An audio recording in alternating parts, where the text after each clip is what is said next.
Dustin Grove in the WTHR newsroom on what has become an historic election night here in Indiana, a primary election. One of the big headlines we're following is the growing number of state senators who have lost their seats tonight.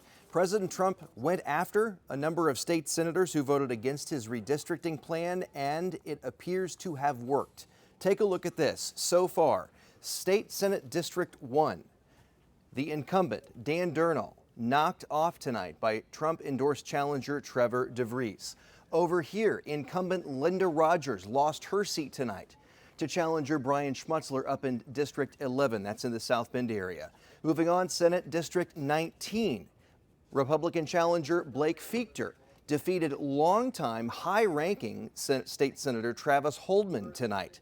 State Senate District 21, James Buck, in office since 1994, knocked off tonight by challenger Tracy Powell in a fierce fight with a lot of money in that district.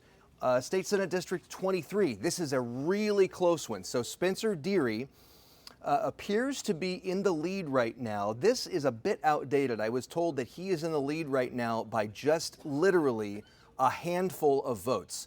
Paula Copenhaver, I should say, is the Trump-endorsed challenger in that race. So that one is still too close to call. State Senate District 38.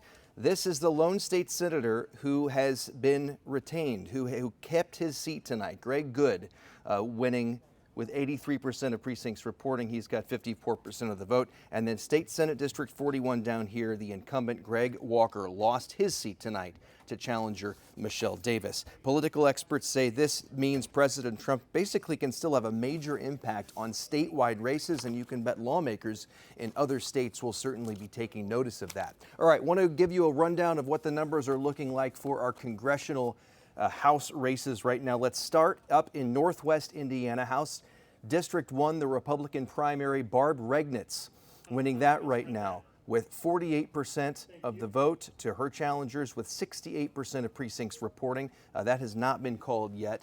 District 1, the Democratic side, incumbent Congressman Frank Mervyn, Dr. Frank Mervyn keeping his seat for now, and moving on to November, he was able to defeat his challenger. Let's move over to the Democratic primary in District 2, DCO being called the winner, projected to be the winner in that race for District 2 in the Democratic primary. Republican District 3 primary up in Northeast Indiana, Marlon Stutzman, politician and longtime lawmaker from Northeast Indiana, winning that seat tonight. Now let's move to the Congressional 4th District. This was one that had a lot of Democrats in it, a very crowded field, but Drew Cox winning right now with 30% of the vote over Joe Mackey, the closest competitor. 94% of precincts reporting in the Congressional 4th District right now. Again, Drew Cox in the lead there. On the Republican side, this was certainly a high-profile race.